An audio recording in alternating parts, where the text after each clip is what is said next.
absolutely no idea what to do. Okay. So what are your spiritual beliefs? I'm spiritual, I'm not religious. Okay. Really, but I've come from a Christian background. Okay. So do you believe there's energy outside you that helps you? Yeah, universal energy. Okay. So is there anything specific about it that... Well, I would start with writing universal energy down. And again, be kind of arrogant with it and go for it. So it's funny because there's certain things that connect us into that loving energy. Like I mentioned Baby Yoda, but there are kittens and puppies, babies. Those are things that seem to really get things going. So are there any... See, for me, I talk about religion, but within that is the spiritual part. So I just talk about the religion, but even in the Catholic religion, in the Jewish religion, to me, there's the part that's spiritual. So are there things... Is there some culture that you connect to, or some path that might be something like this? And again, it does take a certain, because it's the kind of thing we would perhaps think about when we're a little kid, and we're told, no, that's just your imagination.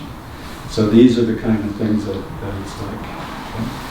And it could just be universal energy, but there's perhaps a more dynamic way for you to express that for yourself. Okay. So what might some of that be? Okay. For some people, there's a lot of things in nature that really click for them. That's one thing. Okay. So along with the plants and trees and everything, there are spiritual beings that come along with them. So there are things of the earth. There's different ancient traditions. There's just spiritual beings from all these things. So, like I said, for me, ancient Egypt means a lot. For a while, there was a lot of Hawaiian things, and I'm saying things just to keep it kind of vague, to allow everyone's, for it to unfold for them. Because we would like to really pin it down, but this is keep it way open. So yeah, I did this workshop years ago, and we would go out and, just feel the energy of the trees and things like that. So with the trees, there are things that are kind of like angels. They're actually called divas most of the time that are Called with what? divas. Not the divas of people who were spoiled, but little angel kind of characters. So, but really trust yourself. We're taught, we're brought up in traditions that we're told not to do this. Actually, I have a client who used to be a Catholic priest, and I talked to, and he knows, but he says, yeah, we were told that is sinful. So, and in a lot of religions, we're taught, we're not as good as God, basically, and that we need the ministers, the priests, the rabbis and stuff, because we're just mortal beings that don't, but we are part of God, and so give yourself permission to go a little bit further than you feel comfortable with, okay? So I see someone just turned to the second page, so they have a long list. I don't know what to do. Okay. So, and does anyone want to share about anything that's going on for them in this process? I wrote down water as a river. Okay. Because I do a lot of work on water. Yeah. So for me, going down, when I think about the water, Yeah. it's a soft place. It has the movement with it, and there is a spiritual aspect to that. So there's certain beings in spirit that are almost inherently really good and doing good things for us. The things that are in, like with the water and even with the plants and stuff, we can ask. Like they're almost there to serve us. Yeah. So when we ask for that energy to help us, it can be really very helpful. So I do house clearings, and I work for realtors sometimes, and I went to do this house, And it was interesting because I said, oh, there's all this stuff about water going on underneath here and we just needed to direct that. And then the woman said, yeah, they're having problems with their plumbing. And it was cool because once again, we call in the light. So under this highest light, we have a certain authority. And we do need to be very tricky because we cannot beat the negative things. And if you think that they'll whip your butt through a certain kind of humble arrogance, I guess it would be, but you step forward knowing you have this authority and you ask for it. So I did what I did, and it was amazing. The house sold, the plumbing stuff got fixed up. It was really, really cool. So that's a good thing. Okay, so the next part, and you can continue writing if stuff's coming up, that's really great, is kind of choosing which thing is the right thing. And I talk in vague words because I don't want to solidify it too much for you, because you have your own way of doing this, okay? And that part's real important. The only part that's important to stick with is that it's purely good and for healing and, good for you, good for the people around you. That part's really important. So when I first learned how to do this, I learned how to use a pendulum. Okay, then I learned how to do applied kinesiology. They're both kind of similar, but the way that I do it now is just I use those things to increase my intuition. Okay, so you can just kind of go down the list. The good thing is if you make a mistake, there's really no downside to it. Like if there's one of the positive things on your list, if it's not the exact right thing, there's not a problem with it. But there will be times when you can feel something really open up in really an amazing way. Okay? Like I said with that woman with the purple and the green, I didn't know where to go next, but I just stayed with it, knowing that, keeping this intention of the highest good and for their health and well-being. Then this green color came in and so I went whoosh, and it was kind of cool. It's kind of great to watch that. Okay. There is the part of your knowing you can do this, and that part's kind of important. But it is, you take a step. So I had this thing happen to me a few years ago that was really a shift in my appreciating what I do. And it was around Thanksgiving time in the United States. I had, not that long before that, started posting things online. And so I was always looking for things to post.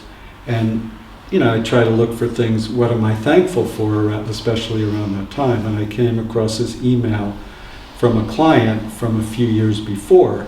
And she had had a miscarriage. And she was emotionally very distraught about it, but she was also physically in very bad shape. Her friend forced her to come see me because she didn't believe in what I do. And the doctors were basically saying to her, forget about ever having a kid. At this point, we're looking to save you, because her health was deteriorating very quickly. And she came to me after 2 sessions. She wrote me this email saying, I don't know what you do, but thank you. The doctors say I'm getting better. And then I heard, like a year later, she was pregnant and ended up having a son. And when I read this, I was able to look at this. And I had been doing this for quite a long time already, but something in me was almost embarrassed about it and like kind of ashamed to own what I do. And then it's like, wow, this is really cool. And I just was able to kind of look at it almost from the outside and really appreciate it.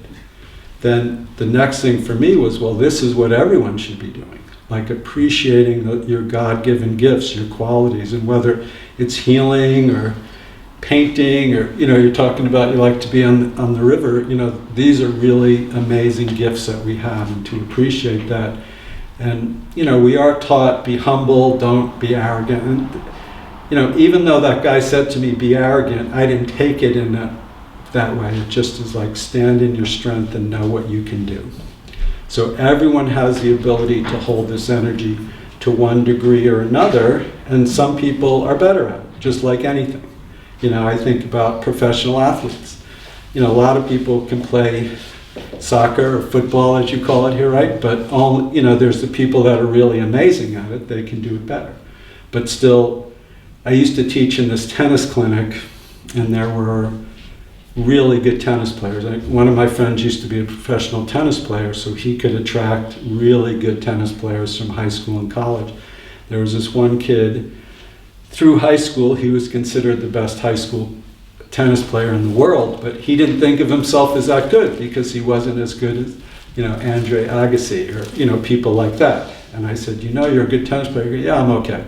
And I said, you're good compared to me? And he said, yeah, but you're just a normal person, But he wasn't getting how great he was. I mean, and he was amazing because I saw some good tennis players. You watch this kid play, and he was, I guess, from a typical Irish family, the red hair and, everything that you think of like that. But it was just a good example of this kid who, I mean, any of the normal people who saw him thought, wow, he's amazing. But he didn't think of it that way. So, but this is like embrace these gifts that God gives to us, whatever it is, If you have children, there's a gift, and being a good parent is a gift. Cooking, anything that you do can be a gift, and this is just another part of that gift. It's just real important to do that.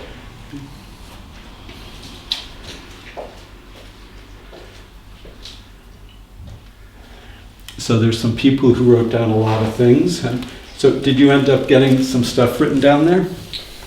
Oh, okay. Yep.